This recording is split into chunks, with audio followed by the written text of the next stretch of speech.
Hi friends, आज आपण bearish engulfing candlestick pattern बघणार आहोत. बियरिश इंगल्फिंग कॅन्डलस्टिक पॅटर्न चार्टवर बनल्यानंतर आपण ट्रेडमध्ये एंट्री एक्झिट कसे घेतो हे आज आपण या व्हिडिओमध्ये बघणार आहोत. तर बियरिश इंगल्फिंग कॅन्डलस्टिक पॅटर्न हा एक बियरिश कॅन्डलस्टिक पॅटर्न आहे. हा कॅन्डलस्टिक पॅटर्न दोन कॅन्डलने मिळून तयार होतो आणि हा अपट्रेंडच्या नंतर दिसून येणारा सर्वात अचूक असा कॅन्डलस्टिक पॅटर्न आहे. आणि त्यानंतर सेलर्स मार्केटमध्ये एंट्री करून मार्केटला खाली घेऊन जातात. यामध्ये पहिली ही ग्रीन कॅन्डल तयार होते व त्यानंतर तयार होणारी रेड कॅन्डल ही आधीच्या ग्रीन कॅन्डलला पूर्णपणे व्यापून टाकते. या कॅन्डलस्टिक पॅटर्न मध्ये फक्त बॉडी व्यापली गेली पाहिजे, शॅडो किंवा वीक बाहेर असले तरी चालतील. तर बियरिश इंगल्फिंग कॅन्डलस्टिक पॅटर्न बनल्यानंतर आपण एंट्री कुठे करावी? तर बियरिश इंगल्फिंग कॅन्डलस्टिक पॅटर्न तयार झाल्यानंतर दुसरी रेड कॅन्डल तयार होण्याची वाट पाहावी.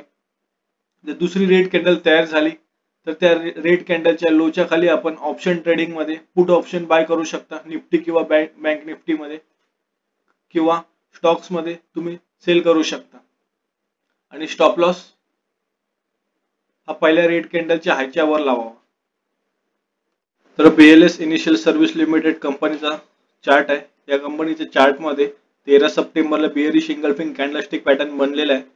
प्राइस सपोर्टवर ऍक्ट करत होती. सपोर्टवर ऍक्ट केल्यानंतर अपट्रेंड सुरू झालं.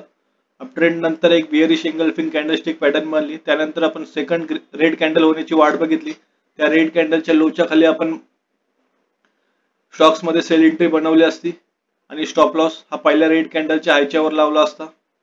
तर आपलं टार्गेट असतं नेक्स्ट सपोर्ट. त्यानंतर प्राइस डाऊन ट्रेंडला गेलेली आहे. ब्लू स्टार लिमिटेड कंपनीच्या चार्ट मध्ये 6 जानेवारीला बियरिश इंगल्फिंग कॅन्डलस्टिक पॅटर्न बनलेले आहे.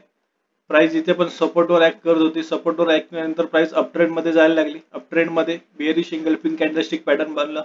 बियरिश इंगल्फिंग कॅन्डलस्टिक पॅटर्न बनल्यानंतर सेकंड रेड कॅन्डल तयार झाली.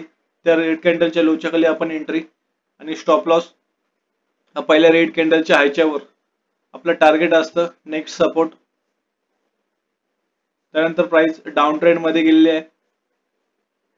त्यानंतर इन्फो एज कंपनीच्या चार्ट मध्ये 6 जानेवारीला बियरिश इंगल्फिंग कॅन्डलस्टिक पॅटर्न बनलेलं आहे. इथे पण प्राइस सपोर्टवर ऍक्ट करत होती. सपोर्टवर ऍक्ट केल्यानंतर अपट्रेंड चालू झालं. अपट्रेंड चालू झाल्यानंतर एक बियरिश इंगल्फिंग कॅन्डलस्टिक पॅटर्न बनली. आपल्या स्ट्रॅटेजीनुसार आपण सेकंड रेड कॅन्डल फॉर्म होण्याची वाट बघितली असती आणि तिथे बाय साईडला आपण सेल साईडला एंट्री घेतली असती स्टॉक्स मध्ये आणि स्टॉप लॉस हा पहिल्या रेड कॅन्डलच्या हायच्या वर लावला असता.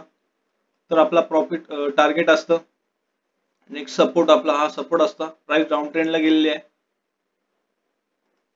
त्यानंतर हा डॉक्टर लालपाथ लॅब्स लिमिटेड कंपनीचा स्टॉक्स आहे. या स्टॉक्सच्या चार्ट मध्ये अपट्रेंड चालू होतं. अपट्रेंड चालू झाल्यानंतर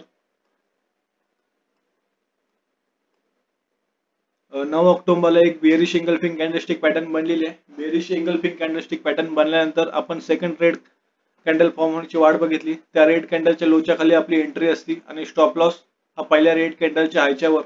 तिथून मार्केट भरपूर डाऊन ट्रेंडला गेलेलं आहे. ही बियरिश इंगल्फिंग कॅन्डलस्टिक पॅटर्न स्टॉक्सवर बनलेली आहे. स्टॉक्सच्या चार्टवर. या स्टॉक्सच्या चार्टवर बनल्यानंतर आपण एंट्री स्टॉक्स मध्ये सेल साईडला घेतो. पण ही जर बियरिश इंगल्फिंग कॅन्डलस्टिक पॅटर्न जर इंडेक्सवर बनली असती बँक निफ्टी किंवा निफ्टी मध्ये तर आपण ऑप्शन ट्रेडिंग मध्ये पुट ऑप्शन बाय केलं असतं. तर मित्रांनो, चार्टचा भरपूर सराव करत राहा आणि कॅन्डलस्टिक पॅटर्नचा भरपूर सराव करत राहा आणि असंच प्रॉफिट कमवत राहा. भेटूया नेक्स्ट व्हिडिओ मध्ये.